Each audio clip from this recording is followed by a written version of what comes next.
8th। आज आपके लिए एक नया चैप्टर स्टार्ट करने जा रही हूँ मैं। सिविक्स का ये चैप्टर है, ठीक है, आवर कॉन्स्टिट्यूशन। और इसी के थ्रू मैं इस चैप्टर को कम्प्लीटली आज इस लेक्चर में कंप्लीट कर दूंगी, ठीक है। सभी ने संविधान के बारे में सुना होगा, ठीक है। स्टार्ट कर रहे हैं हम इसे। कॉन्स्टिट्यूशन यानी कि संविधान। संविधान क्या होता है बच्चों? एक छोटा सा एग्जाम्पल जो बहुत ही सिंपल सा है, मैं आपको आपकी स्टडी के रेफरेंस से समझाना चाहूंगी कि जैसे आप क्लास में जब किसी नई क्लास में आते हैं तो आपको उस क्लास से रिलेटेड सब सिलेबस दिया जाता है, सब चीज कंटेंट दिया जाता है, सब कुछ समझाया जाता है और उसे आपको पार्ट्स में कराया जाता है, ठीक है ना। तो जब आप किसी नई क्लास में एंटर करते हो तो आपको उस क्लास के बारे में इतना कुछ नहीं पता होता है, तो आपको सारी चीजें जो हैं वो सब बताई जाती है, समझाई जाती हैं। आपका सिलेबस कैसे होना है, आपके कंटेंट उस चैप्टर में क्या क्या है, ठीक है, कौन कौन से चैप्टर आपको कैसे प्रिपेयर करने हैं, ये सारी चीजें आपको बताई जाती हैं स्टार्टिंग में ही। और इसके बाद ही आपको पूरे साल जाकर अपनी उस क्लास के बारे में नॉलेज होना स्टार्ट हो जाती है, ठीक है ना। तो सेम लाइक हमारा कॉन्स्टिट्यूशन भी है कि एक देश को चलाने के लिए हमारी सरकार को ना कुछ रूल्स एंड रेगुलेशन की जरूरत होती है, कुछ नियम की, कुछ कानून की, ठीक है, कुछ शर्तों की जरूरत होती है, ठीक है, जिसके आधार पर सरकार जो है वो स्मूथ तरीके से देश को चलाती है, देश के लिए काम करती है, फंक्शन करती है। तो ऐसे में सरकार को क्या काम करने हैं, सरकार के पास क्या क्या शक्तियां हैं, ठीक है, और देश की जनता के पास क्या क्या शक्तियां हैं, देश स्मूथ तरीके से चल पाए, किसी तरीके की कोई कठिनाई, कोई समस्या ना आए, इसके लिए स्वतंत्रता के बाद, इंडिपेंडेंस के बाद हमारे देश के लिए क्या बनाया गया था? कॉन्स्टिट्यूशन बनाया गया था, ठीक है ना। तो मीनिंग ऑफ कॉन्स्टिट्यूशन जानने से पहले मैं आपको एक इंट्रोडक्शन दे देती हूँ छोटा सा, फिर हम कॉन्स्टिट्यूशन के मीनिंग पर चलेंगे, ठीक है। और इस चैप्टर में हम कॉन्स्टिट्यूशन का मीनिंग जानेंगे, फिर हम देखेंगे कि हमें कॉन्स्टिट्यूशन की आवश्यकता क्यों है, व्हाई वी नीड कॉन्स्टिट्यूशन। उसके बाद हम फीचर्स ऑफ कॉन्स्टिट्यूशन पढ़ेंगे, ठीक है, कि हमारे संविधान की क्या क्या विशेषताएं हैं। और लास्ट में, क्योंकि जगह नहीं बची है पर मैं एक्सप्लेन प्रॉपर तरीके से करूंगी, हमारे मोस्ट इंपॉर्टेंट कॉन्स्टिट्यूशन का ही पार्ट है फंडामेंटल राइट्स और डायरेक्टिव प्रिंसिपल्स। वहां कोने कॉर्नर में मैंने लिखा हुआ है वर्ड, ठीक है। तो फंडामेंटल राइट्स भी पढ़ेंगे, डायरेक्टिव प्रिंसिपल्स भी पढ़ेंगे। तो ओवरऑल हमारा ये जो चैप्टर है ये इसमें वाइंड अप हो जाएगा, ठीक है। तो कॉन्स्टिट्यूशन हमारे लिए महत्वपूर्ण क्यों है? क्योंकि ये हमारी आजादी से जुड़ा हुआ है। जैसे ही हमारा देश आजाद हुआ तो हमारे देश में विभिन्न धर्मों के लोग रहते थे, कुछ लोगों को अधिकार थे, कुछ को नहीं थे। तो सरकार कैसे काम करेगी, देश के लोगों को कैसे खुश रखेगी, हमारे देश की व्यवस्था अच्छे तरीके से चले, उसके लिए क्या बनाया गया था? संविधान बनाया गया था, ठीक है ना। और इसी के तहत हमने अपने 3 इंपॉर्टेंट ऑर्गन्स भी बनाए थे जिससे कि देश की सरकार काम करती है, ठीक है। तो हमारी जो गवर्नमेंट है उसके मेन ऑर्गन्स होते हैं बच्चों लेजिस्लेचर, एग्जीक्यूटिव एंड जुडिशरी, ठीक है ना। थोड़ी सी जगह बचती है तो मैं यहाँ लिख देती हूँ, वो 3 ऑर्गन्स हैं, लेजिस्लेचर, एग्जीक्यूटिव और जुडिशरी। इनके बिना बच्चों कोई भी गवर्नमेंट जो है वो अच्छे से काम नहीं कर पाती है, क्योंकि लेजिस्लेचर को हम अपनी लैंग्वेज में बोलते हैं पार्लियामेंट, ठीक है। हमारे देश के लिए, हमारे देश की जनता के भले के लिए, उनके बेनिफिट के लिए जो भी कानून बनते हैं वो लेजिस्लेचर में बनते हैं, ठीक है। हमारी पार्लियामेंट ही कानून बनाती है, हमारी पार्लियामेंट में ही सारे कानून तैयार होते हैं, ठीक है। अब इसके बाद जब कानून बन जाता है तो उस कानून को एग्जीक्यूट कौन करता है, उस कानून पर कार्य कौन करता है, उस कानून को लागू कौन करवाता है? वो करवाते हैं हमारे एग्जीक्यूटिव। एग्जीक्यूटिव कौन होते हैं? वो हमारे परमानेंट भी होते हैं और टेम्परेरी भी होते हैं। परमानेंट टेम्परेरी मतलब पॉलिटिकल। परमानेंट वो हो गए जैसे हमारे IAS ऑफिसर्स वगैरह होते हैं, ठीक है, DM हो गए, ठीक है। इस तरीके से ये लोग क्या करते हैं, इनका काम होता है अपने डिस्ट्रिक्ट में, अपने जिला में, या फिर जो हायर लेवल पर है वो अपने आसपास कानून व्यवस्था को बनाए रखता है। जो कानून कहाँ बने हैं? लेजिस्लेचर में, ठीक है। ऐसे ही पॉलिटिकल एग्जीक्यूटिव कौन होते हैं? हमारे नेता, हमारे लीडर्स। उनका भी काम होता है कि पार्लियामेंट में जो कानून बन जाता है उसको जनता के लिए कार्य करने के लिए यूज करते हैं, ठीक है। तो लागू करवाने का काम होता है एग्जीक्यूटिव का। फिर आती है हमारी जुडिशरी। जुडिशरी यानी हमारी न्यायपालिका, उसका काम है इन्हीं बनाए गए लॉज कानूनों की टेक केयर करना, ठीक है। तो जुडिशरी हमारे सारे नियम कानून जो बन जाते हैं उनकी रखवाली करती है, कोई कानून का उल्लंघन ना करे, उसे तोड़े ना और कानून का ही पालन करे, इसका ध्यान हमारी जुडिशरी करती है, ठीक है। तो कॉन्स्टिट्यूशन में ही बताया गया है कि इन तीनों ऑर्गन्स, जो गवर्नमेंट के तीनों ऑर्गन्स है, लेजिस्लेचर, एग्जीक्यूटिव और जुडिशरी, इनके पास क्या क्या पावर हैं और इनकी क्या क्या रिस्पॉन्सिबिलिटीज हैं, ठीक है ना। तो ये बहुत इंपॉर्टेंट हो जाता है कि हमारा कॉन्स्टिट्यूशन ही हमारे देश की गवर्नमेंट को समझाता है कि उसे किस तरीके का काम करना है, ठीक है ना। तो अब जान लेते हैं कि हमारा कॉन्स्टिट्यूशन का अर्थ क्या है। Meaning of constitution is a fundamental legal document. ये हमारा मौलिक लीगल तरीके से तैयार किया गया डॉक्यूमेंट है, जिसके अंदर रूल्स लिखे गए हैं, contain the rules according to which the government of a country function. एक देश की सरकार को कैसे काम करना है उसके लिए जो रूल्स लिखे गए हैं वो इसी डॉक्यूमेंट में लिखे गए हैं, जिसका नाम रखा है कॉन्स्टिट्यूशन। और ये जो रूल्स बनाए गए हैं इस कॉन्स्टिट्यूशन में, उन्हें ही कहा जाता है बेसिक लॉज। यानी कि हमारे देश के लिए, हमारी सरकार के लिए, हम लोगों के लिए जो भी कानून बने हैं उन्हें रूल्स का नाम देकर हम उसे अपनी भाषा में बोलते हैं लॉज। यानी वो हमारे कानून हैं और वो सारे रूल्स यानी सारे कानून कहाँ पर मेंशन है? संविधान में मेंशन है, कॉन्स्टिट्यूशन में मेंशन है।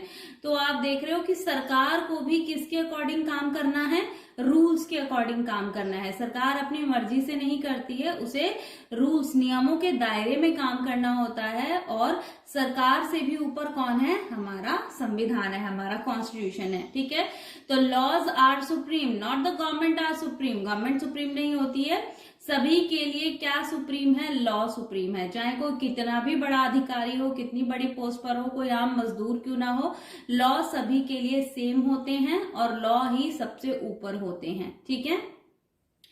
फिर एक और टॉपिक इसमें स्टार्ट हो जाता है, द रोल ऑफ और the need for a constitution, कि आखिर संविधान की भूमिका क्या है और संविधान की आवश्यकता क्यों है, ठीक है ना। तो जैसे मैंने आपको बताया कि कॉन्स्टिट्यूशन जो है उसमें रिटन फॉर्मेट में सारे लॉ लिखे गए हैं और यही रूल्स और रेगुलेशन गवर्नमेंट को चाहिए होते हैं कंट्री को चलाने के लिए, ठीक है ना। तो कॉन्स्टिट्यूशन जो है, आपको क्या लगता है कि कॉन्स्टिट्यूशन हमारा जो एक बार बन गया, क्या वो वही बना हुआ रह गया? हमारा देश आजाद हुआ था 1947 में, ठीक है ना।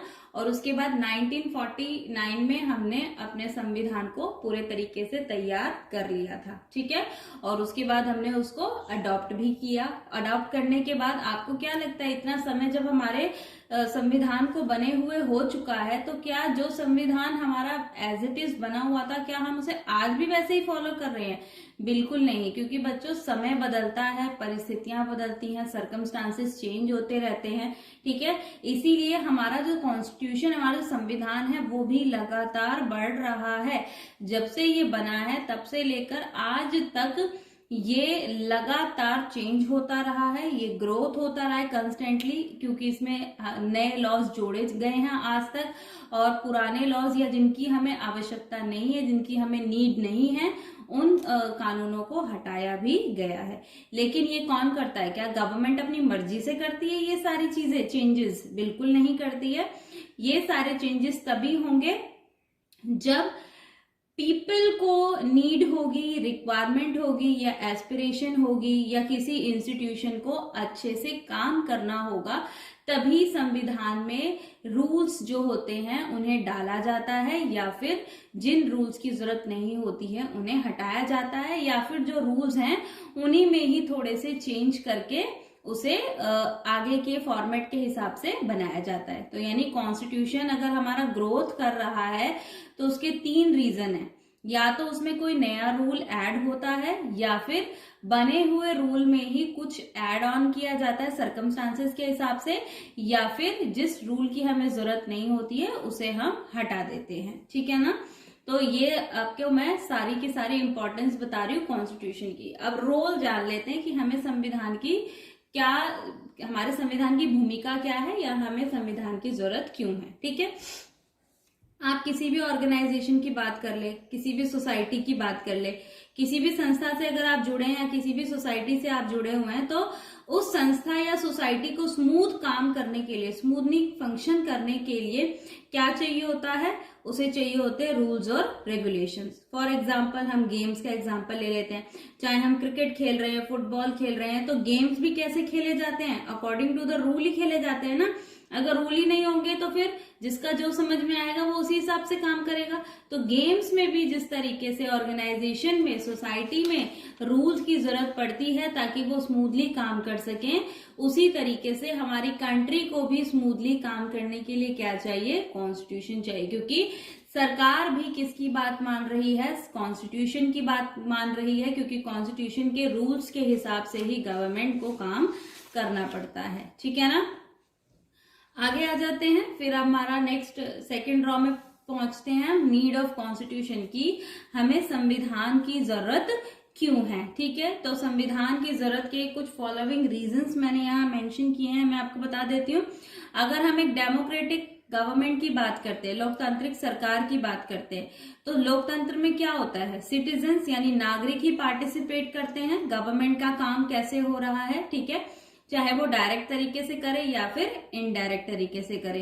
तो इट प्रिवेंट द गवर्नमेंट, ये सरकार को प्रिवेंट करती है, रोकती है फ्रॉम मिसयूजिंग इट्स राइट, कि सरकार अपनी शक्तियों का, अपने अधिकारों का दुरुपयोग ना करे, इसलिए वो नागरिकों के अधिकारों की सुरक्षा करता है। कॉन्स्टिट्यूशन किसको सुरक्षित रखता है, नागरिकों के अधिकारों के, सिटीजन्स के राइट्स को सुरक्षा देता है, क्योंकि उससे जो गवर्नमेंट है वो अपनी पावर का, अपने राइट्स का मिसयूज नहीं करती है। ठीक है, दूसरी हमें इसकी नीड क्यों है, हमारा कॉन्स्टिट्यूशन जो है वो केवल डॉक्यूमेंट नहीं है, मेरा डॉक्यूमेंट यानी किसी किताब में लिख दिया गया है और वो किताब में बातें लिखी हुई ही पड़ी हैं। ठीक है, इसलिए हम अपने संविधान को सिर्फ मेयर डॉक्यूमेंट नहीं कहते, हम इसे लिविंग डॉक्यूमेंट कहते हैं। जस्ट अभी मैंने एग्जांपल क्लियर किया कि संविधान बनने के बाद से लेकर आज तक ये जीवित है। जीवित मतलब इसमें रूल्स ऐड होते हैं, रूल्स बदले भी जाते हैं, रूल्स में चेंज किया जाता है, जिन रूल्स की हमें जरूरत नहीं होती उन्हें हटाया जाता है। ठीक है, तो जिस समय वो बनाया गया था, ठीक है, स्वतंत्रता के समय में, उस समय से लेकर आज तक हमारा संविधान लगातार कई बार चेंज हुआ है और इसीलिए इसका नाम दिया है हमने इसे एक लिविंग डॉक्यूमेंट। लिविंग डॉक्यूमेंट का मतलब ये कंस्टेंटली ग्रो कर रहा है, ठीक है, इवॉल्व कर रहा है। इसके बढ़ने और नए तरीके से तैयार होने के पीछे क्या कारण है, needs, requirements and aspiration of the people of the country. यानी कि जब तक लोगों को जरूरत महसूस होगी, जब तक लोगों को रिक्वायरमेंट होगी, जब तक लोगों की एस्पिरेशंस होंगी देश के लोगों की, तब तक हमारा संविधान ग्रोथ करता रहेगा, इवॉल्व करता रहेगा। और इसे सिर्फ हम एक डॉक्यूमेंट नहीं मानते हैं, हम इसे एक लिविंग डॉक्यूमेंट मानते हैं, क्योंकि आज तक हम इसे अपने हिसाब से जीवित कर रहे हैं। ठीक है, तीसरा पॉइंट जानते हैं। तीसरा पॉइंट क्या कहता है कि जो it haves to set rules and principle same for all. यानी कि स्टार्टिंग से ही क्लियर है कि गवर्नमेंट भी रूल्स के हिसाब से काम करती है। Important line, laws are supreme to all. सिर्फ कानून ही सबसे ऊपर है, कोई व्यक्ति, कोई लीडर, कोई नेता, कोई अधिकारी सुप्रीम नहीं होता है। सिर्फ कौन सुप्रीम है, लॉज सुप्रीम है। और ये लॉज कहाँ बने हुए हैं, कॉन्स्टिट्यूशन में। तो संविधान हमारी मदद करता है रूल्स का वो सेट तैयार करने में, सिद्धांतों का सेट तैयार करने में, जो सबके लिए सेम होते हैं। और इस तरीके से वो सेट किए जाते हैं कि हर कंट्री के नागरिक या पर्सन जो हैं उस रूल को, उस प्रिंसिपल को मानने के लिए अग्री होते हैं। यानी कि एक कंट्री जो है हमारा जो देश है ना, उसमें डिफरेंट कम्युनिटी के लोग रहते हैं। तो इसीलिए हर तरीके के डिफरेंसेस को टैकल करने के लिए हमें रूल्स प्रिंसिपल्स ऐसे बनाने पड़ेंगे जिससे किसी को भी डिसएग्री ना होना पड़े, और जो भी रूल्स बने वो सबके लिए सेम बनाए जाने चाहिए। मोस्ट इंपॉर्टेंट ये है कि हमारा जो संविधान है वो हमारे पॉलिटिकल सिस्टम का नेचर बताता है, ठीक है ना। जैसे मैं बता रही हूँ, हर तरीके के रूल्स प्रिंसिपल बनाए गए हैं जो सबके लिए सेम बनाए गए हैं, वो चेंज होता रहता है, ठीक है।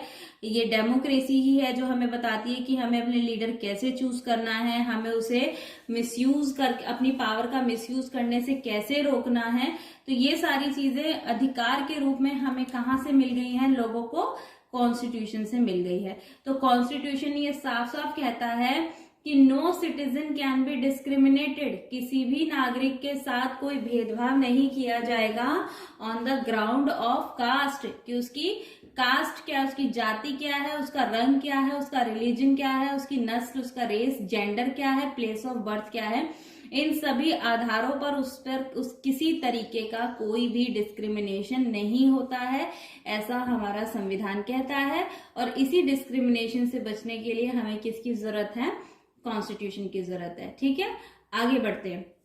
डोमिनेंट ग्रुप कौन होता है, डोमिनेंट ग्रुप जिनके पास बहुत ज्यादा पावर आ जाती है, एक्सटेंड पावर आ जाती है, और वो अपनी पावर से अपने से लेस पावरफुल लोगों को या अपने से छोटे लोगों को दबाने की कोशिश करते हैं। तो ऐसे दबाने वाले जो ग्रुप होते हैं वो डोमिनेंट होते हैं, यानी कि वो अपने से छोटों पर अधिकार जमाने की कोशिश करते हैं। तो यहां पर भी हमारा कॉन्स्टिट्यूशन रोकता है कि dominant group does not use it's power, अपनी शक्तियों का प्रयोग नहीं कर सकते हैं अगेंस्ट लेस पावरफुल, ठीक है। किसी भी कम पावरफुल ग्रुप हो या पीपल हो, उनके अगेंस्ट वो अपनी पावर का इस्तेमाल नहीं करते हैं। यहाँ हम साफ साफ बात कर रहे हैं माइनॉरिटीज की, अल्पसंख्यकों की, जो संख्या में कम है, चाहे वो भाषा के आधार पर हो, चाहे वो रिलीजन के आधार पर हो, कोई भी डोमिनेंट ग्रुप उनके अगेंस्ट अपनी पावर इस्तेमाल नहीं कर सकता है, ठीक है ना। इसके बाद आता है next, prevent inter community and intra community, ठीक है। इंटर और इंट्रा में डिफरेंस बता देती हूँ। इंटर में आर जैसे लास्ट में आया तो यानी कि वो रेंज के बाहर हो गया, और इंट्रा में आर जो है वो एक से अंदर है, तो यानी इंट्रा कम्युनिटी मतलब अपनी ही कम्युनिटी के अंदर, और इंटर कम्युनिटी मतलब अपने समुदाय से बाहर। ये हो गया अपने समुदाय से बाहर, और ये हो गया अपने ही समुदाय के अंदर। तो हर एक कम्युनिटी में एक जैसे लोग नहीं रहते हैं, ठीक है।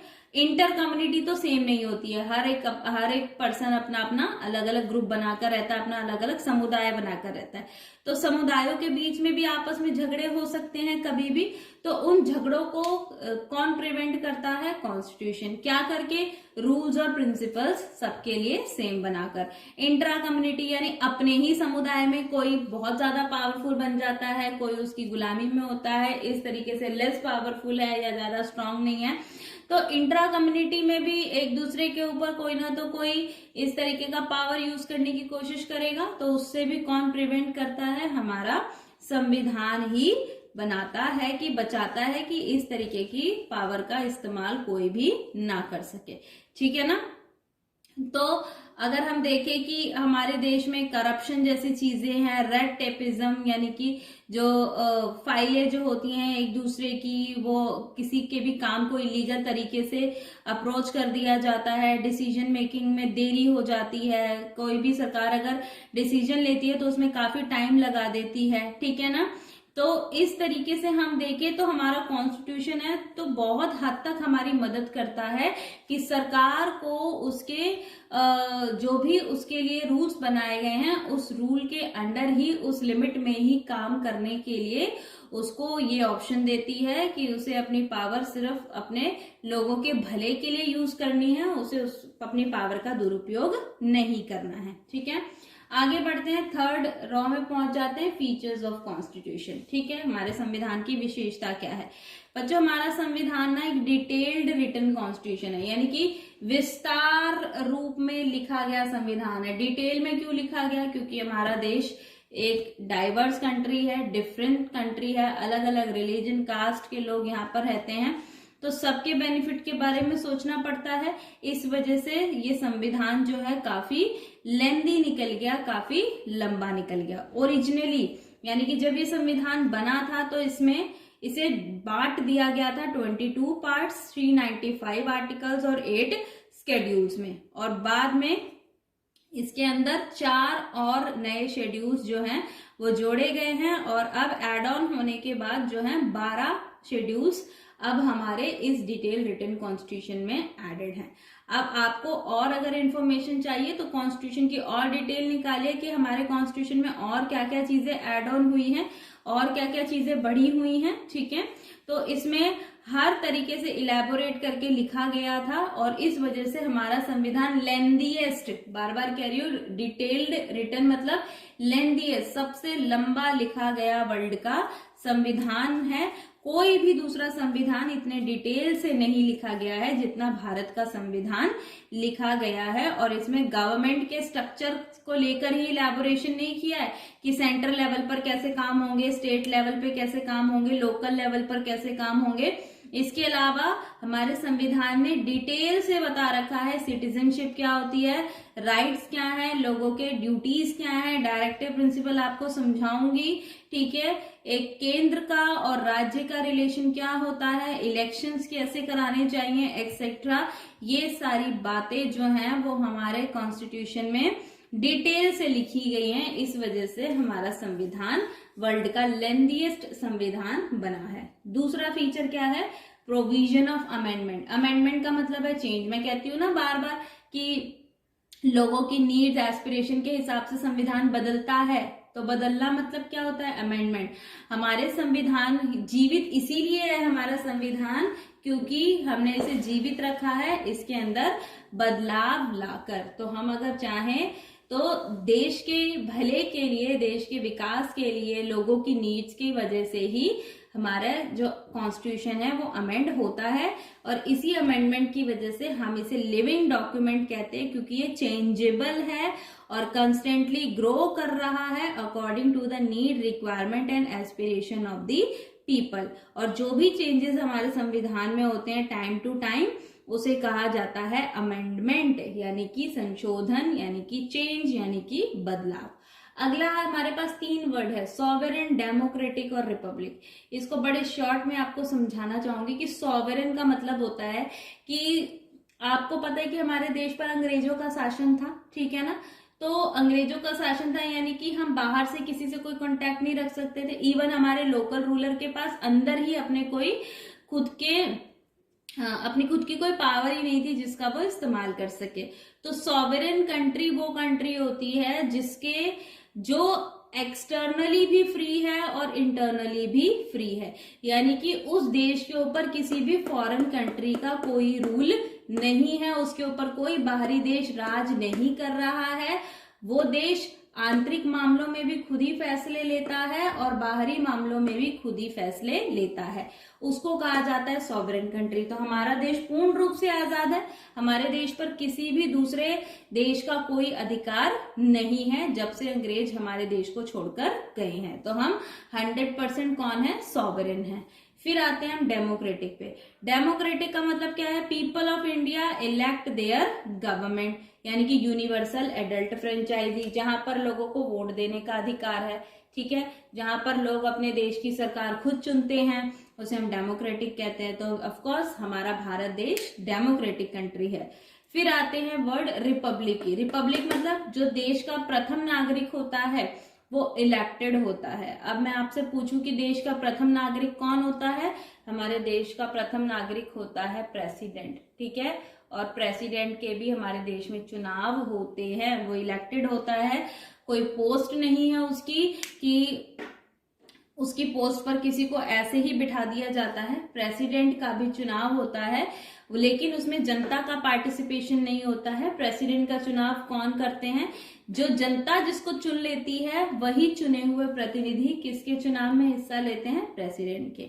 तो तीनों वर्ड क्लियर हो गए। सॉवरेन यानी हमारे ऊपर किसी भी बाहरी देश का कोई अधिकार नहीं है। डेमोक्रेटिक हमारे देश के लोग ही अपने देश की सरकार चुनते हैं, इलेक्शन होते हैं। रिपब्लिक मतलब जहां पर देश का, नेशन का हेड जो होता है वो इलेक्टेड होता है, ठीक है ना। अब आते हैं यहाँ पे अगले 2 वर्ड पर, सोशलिस्ट और सेक्युलर।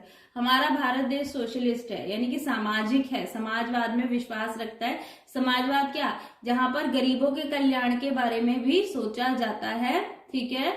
गरीबों के फायदे के लिए भी ध्यान दिया जाता है। गरीबों के जो समस्याएं हैं, गरीबों की जो प्रॉब्लम है, उन्हें सही करने के लिए सरकार जो है तरह तरह के स्कीम्स लाती रहती हैं, तरह तरह की पॉलिसीज बनाती रहती हैं, जिससे कि लोगों के बीच में इकोनॉमिक इक्वालिटी, जो इनइक्वालिटी आ जाती है, अमीर गरीब का जो भेदभाव होता है वो बढ़ ना जाए। इसीलिए सोशलिस्ट देश भी हमारा भारत देश कहलाता है।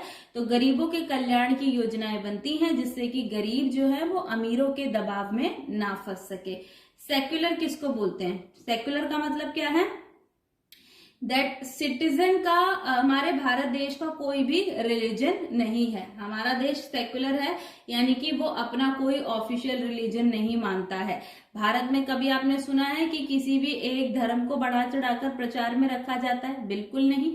भारत हर एक धर्म से अपने आप को अलग रखता है, कि जिसका जो भी धर्म है, जो अपने धर्म का जैसे पालन करना चाहता है कर सकता है, उसे आजादी है, लेकिन वो किसी दूसरे के धर्म को, दूसरे के लोगों को ठेस नहीं पहुंचा सकता है।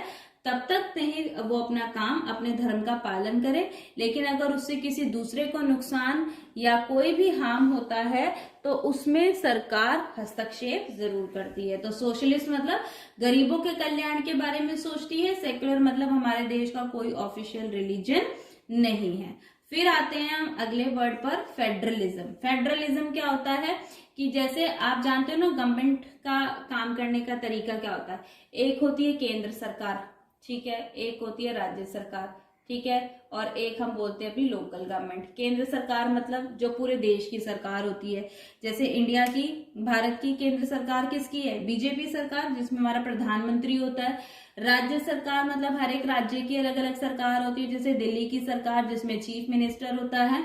और लोकल जो होते हैं, जैसे अगर गांव है तो वहां पंचायती राज होगा, और अगर छोटे मोटे टाउन है, छोटे कस्बे हैं, शहर है, तो वहां पर लोकल गवर्नमेंट में एमसीडीज होगी, ठीक है ना। तो हमारे यहाँ पे 3 सिस्टम में काम होता है। केंद्र सरकार सबसे ऊपर, राज्य सरकार स्टेट में, हर स्टेट में काम करती है, और हर स्टेट के अंदर ही कौन होती है? लोकल गवर्नमेंट, ठीक है। तो सब अपने अपने हिस्से से अपना अपना काम करते हैं, लेकिन सबसे ज्यादा सुप्रीम पावर किसके हाथ में होती है? सेंटर के हाथ में होती है, ठीक है। सारे बड़े बड़े फैसले, सारे बड़े बड़े डिसीजंस जो होते हैं पूरी कंट्री के, वो किसके थ्रू लिए जाते हैं? वो लिए जाते हैं सेंटर लेवल के थ्रू काम कराया जाता है, ठीक है ना। इसीलिए जो हमारा कंट्री है वो फेडरलिज्म है, यानी तीनों अपने अपने तरीके से काम करते हैं, लेकिन देश हमारा इकट्ठा एक ही कहलाता है, इसलिए हम उसे फेडरलिज्म बोलते हैं, ठीक है। इसके बाद अब हमारा अगला टॉपिक बन जाता है पार्लियामेंट्री सिस्टम। देखो, सरकार 2 सिस्टम में काम करती है, एक होती है पार्लियामेंट्री, एक होती है प्रेसिडेंशियल। पार्लियामेंट्री वो होती है जहां पर पार्लियामेंट के थ्रू ही इलेक्शन जब कंडक्ट हो जाते हैं, ठीक है। तो इलेक्शन जब कंडक्ट होते हैं तो लोकसभा बनती है, ठीक है, और देश के प्रधानमंत्री का चुनाव होता है, ठीक है। वो होता है हमारा पार्लियामेंट्री सिस्टम, ठीक है। यूनिवर्सल एडल्ट सफरेज यानी कि राइट टू वोट आ जाता है इसके अंदर। तो ये हो गया पार्लियामेंट्री। दूसरा होता है प्रेसिडेंशियल सिस्टम, जहां पर राष्ट्रपति का चुनाव होता है। हमारे यहाँ प्रधानमंत्री के लिए चुनाव लड़े जाते हैं, और प्रेसिडेंशियल में राष्ट्रपति के लिए। तो भारत के पास कौन सा सिस्टम है? संसदीय व्यवस्था है, यानी पार्लियामेंट्री सिस्टम है। लेजिस्लेचर है, जहां सारे कानून बनाए जाते हैं, ठीक है। अब हर एक के पास अपनी अपनी पावर होनी चाहिए। भारत एक बहुत बड़ा देश है, तो चलेगा कैसे? उसके लिए सबके पास अपनी अपनी पावर होनी चाहिए, यही सेपरेशन ऑफ पावर। किसके पास पावर की बात हो रही है यहाँ पर? ये जो हमारी सरकार है 3 भाग में बटी हुई है, इसी को कैसे काम करना है, क्योंकि कोई एक तो सारा काम नहीं संभाल सकता, सबके पास काम का बंटवारा होना बहुत ज्यादा जरूरी है। इसीलिए पावर को बांट दिया गया है। पावर कैसे बटी है? पावर बांटी गई है यूनियन लिस्ट, स्टेट लिस्ट और कॉन्करेंट लिस्ट। यूनियन लिस्ट मतलब जिसमें सारे बड़े बड़े जो भी जिम्मेदारियां हैं वो हमारी केंद्र सरकार देखेगी। फिर आता है स्टेट लिस्ट, यानी कि जिसका जो राज्य है उसके अपने राज्य के हिसाब से कैसे उसको काम करना है, वो पावर किसको दे रखी है? स्टेट को। फिर आता है कॉन्करेंट लिस्ट। कॉन्करेंट लिस्ट मतलब यूनियन और स्टेट दोनों ही इस लिस्ट के हिसाब में अपनी पावर इस्तेमाल कर सकते हैं। कॉन्करेंट लिस्ट में यूनियन भी फैसला ले सकता है और स्टेट भी फैसला ले सकता है, लेकिन अगर दोनों के बीच में मतभेद हो जाए कॉन्करेंट लिस्ट को लेकर, तो अंतिम फैसला किसका माना जाएगा, क्योंकि देश फेडरलिज्म है, सेंटर की पावर सबसे ज्यादा होती है, इसलिए यूनियन गवर्नमेंट का लिया हुआ फैसला ही मानना पड़ता है। किसके रिगार्डिंग, कॉन्करेंट लिस्ट के रिगार्डिंग।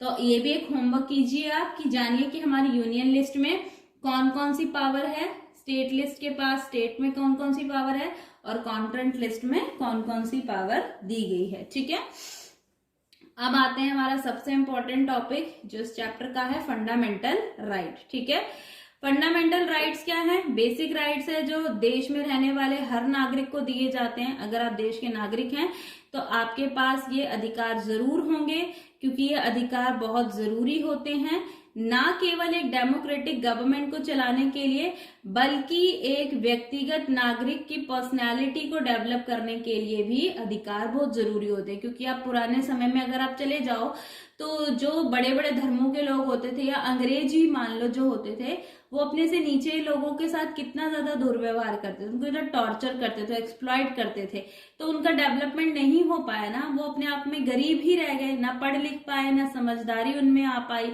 तो उनका पर्सनैलिटी डेवलपमेंट नहीं हुआ, क्योंकि उनके पास अधिकार नहीं थे। तो नागरिकों को अपने डेवलपमेंट के लिए क्या जरूरी है, फंडामेंटल राइट्स बहुत ज्यादा जरूरी होते हैं। ठीक है ना, अपनी लाइफ को आगे उनको कैसे चलाना है, इसके लिए फंडामेंटल राइट्स वो अपनी सरकार के खिलाफ भी इस्तेमाल कर सकते हैं, सरकार अगर उनके खिलाफ कुछ भी गलत काम करती है तो भी। ठीक है, तो पहला हमारा फंडामेंटल राइट क्या है, राइट टू इक्वालिटी, यानी कि समानता का अधिकार। इसको तो मैंने आपको सामने ही बता दिया था कि लॉज आर सुप्रीम, इक्वालिटी मतलब सब इक्वल है, तो यानी लॉ सबके लिए एक समान होता है। फिर वहां भी मैंने आपके लिए मेंशन किया था कि कोई भी सिटीजन डिस्क्रिमिनेट नहीं होगा। इक्वालिटी का मतलब क्या, भेदभाव खत्म हो गया, तो किसी के साथ कोई भेदभाव ही नहीं होता है, race, caste, sex, religion, place of birth, किसी भी तरीके से नहीं। एक पुराने समय में आपने अनटचेबिलिटी के बारे में सुना होगा, छुआछूत की जो बीमारी होती थी, तो वो छुआछूत बीमारी नहीं थी, मतलब वो क्या था कि अपने से नीचे जाति के लोगों को टच करने से क्या हो जाएगा, आप उससे टच हो गए तो यानी कि आप भी गंदे हो गए, आप भी नीचे हो गए। तो जो अनटचेबिलिटी जैसी बुराई थी उसको भी राइट टू इक्वालिटी में खत्म कर दिया गया है। अगर कोई ऐसा अनटचेबिलिटी को फॉलो करता है, ठीक है, तो उसको पनिशमेंट होती है, उसको जेल भी हो सकती है। पब्लिक प्लेसेस पर, प्लेग्राउंड जैसे शॉप्स हैं, होटल्स है, एक्सेट्रा है, कोई भी नागरिक वहां पर जा सकता है। किसी भी नागरिक को गवर्नमेंट जॉब में अप्लाई करने का पूरा अधिकार दिया गया है। ठीक है, आगे बढ़ते हैं, right to freedom. Right to freedom मतलब किस चीज की स्वतंत्रता चाहिए, स्वतंत्रता चाहिए स्पीच और एक्सप्रेशन की, बोलने की आजादी, अपनी बातों को व्यक्त करने की आजादी, अपना कोई भी संस्था या संगठन बनाने की आजादी, अपने ही देश में कहीं पर भी हम मूव कर सके, फ्रीली घूम फिर सके, अपने देश के किसी भी हिस्से में जाकर रह सके, किसी भी तरीके का प्रोफेशन चला सके, कोई भी ऑक्यूपेशन कर सके, कोई बिजनेस कर सके, कोई भी काम कर सके, इन सब के लिए हमें दिया गया है राइट टू फ्रीडम। समझ रहे हो ना, लेकिन आप अपने राइट टू फ्रीडम का गलत उपयोग नहीं कर सकते हैं।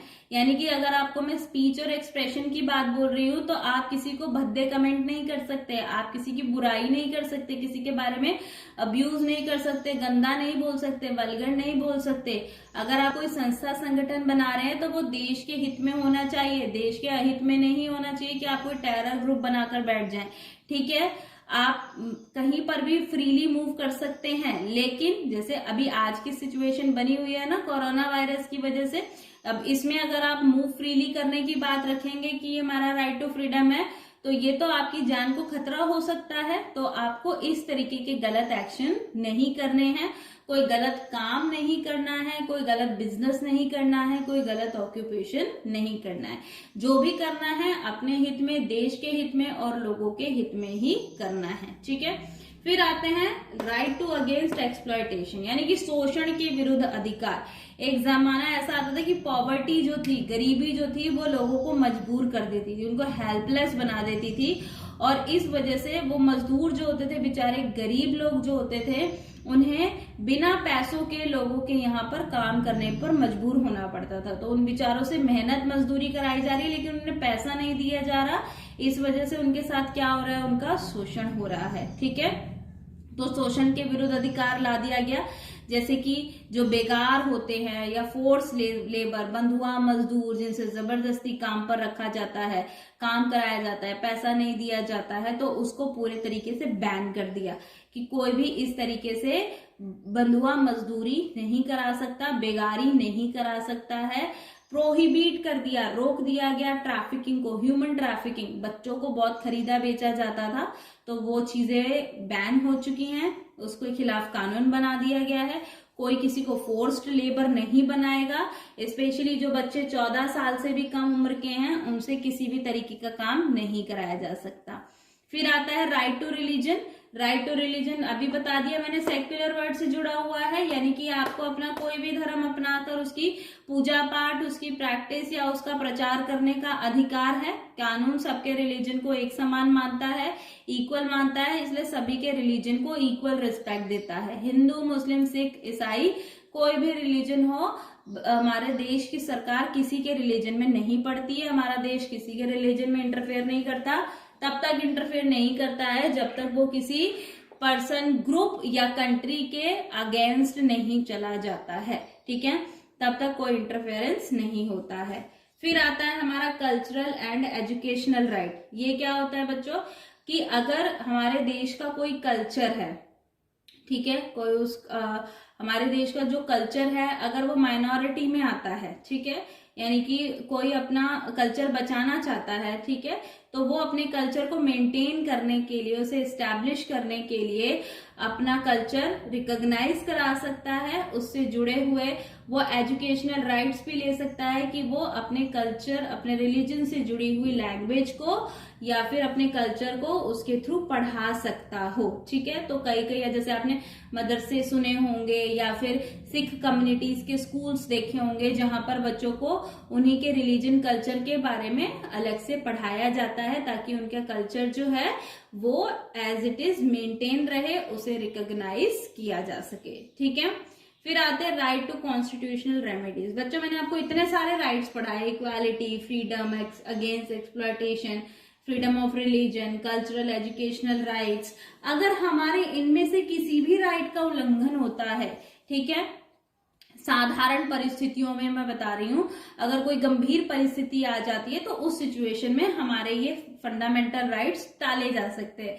लेकिन अगर साधारण परिस्थिति में हमारे ये फंडामेंटल राइट्स उल्लंघित होते हैं, कोई उन्हें वायलेट करता है या हमसे छीनता है या हमें नहीं देता है, तो ऐसी स्थिति में हम कहाँ जाएंगे? हमारे संविधान ने तो हमें ये अधिकार दे दिए, ठीक है, लेकिन अगर हमारी सरकार हमारे इन अधिकारों के खिलाफ चली जाए, ठीक है, हमें अधिकार ना मिले, तो हम ऐसी कंडीशन में क्या करेंगे? हमारे पास अधिकार है राइट टू कॉन्स्टिट्यूशनल रेमेडीज। हमारे इन अधिकारों के उपचार का अधिकार है कि हम तुरंत कहाँ मूव कर सकते हैं, हाई कोर्ट या सुप्रीम कोर्ट जा सकते हैं। अगर हमारे फंडामेंटल राइट्स वायलेट होते हैं तो हमारे फंडामेंटल राइट्स को सुनने वाला कौन है? हमारे फंडामेंटल राइट्स को सुनने वाला है हाई कोर्ट और सुप्रीम कोर्ट, ठीक है। आप अगर चाहे तो आपकी ग्रुप, कम्युनिटी, जिसको भी ये लॉ, ये फंडामेंटल राइट्स वायलेट हुए हैं, वो सीधा किस अथॉरिटी के पास मूव कर सकते हैं? हाई कोर्ट और सुप्रीम कोर्ट, ठीक है। अब बचता है हमारा लास्ट टॉपिक जिसको हम कहते हैं डायरेक्टिव प्रिंसिपल। वहां कॉर्नर में लिखा हुआ है, हमारे कॉन्स्टिट्यूशन ने ना कुछ डायरेक्टिव्स बना रखे हैं, किसके लिए? हमारी गवर्नमेंट के लिए। और गवर्नमेंट का काम क्या होता है? लोगों की कंडीशन को इम्प्रूव करना, ठीक है। और ये जो सिद्धांत हैं ये सरकार की मदद करते हैं कि वो देश का सोशल, सामाजिक रूप से भी, इकोनॉमिक रूप से सुधार कर सके। हमारे देश में कोई सामाजिक तरीके से पिछड़ा हुआ ना हो, हमारा देश इकोनॉमिक तरीके से पिछड़ा हुआ ना हो, उसमें हर तरीके के सुधार होते रहें। तो हमारा संविधान हमारी सरकार को डायरेक्ट करता है कि वो किस तरीके से या किस किस चीज में काम करें। जैसे हमारी सरकार की सबसे बड़ी जिम्मेदारी है कि पॉवर्टी को कम करना, जो ज्यादा से ज्यादा लोगों में बढ़ रही है, और हमारे देश में इकोनॉमिक और सोशल प्रोस्पेरिटी लेकर आना। अमीर गरीब का भेद मिटाओ, समाज में जो एक दूसरे के साथ लोगों के मतभेद बने हुए रहते हैं उसे मिटाना बहुत जरूरी है। तो ये डायरेक्टिव प्रिंसिपल्स किसके हाथों में है? सरकार के हाथों में है, ठीक है।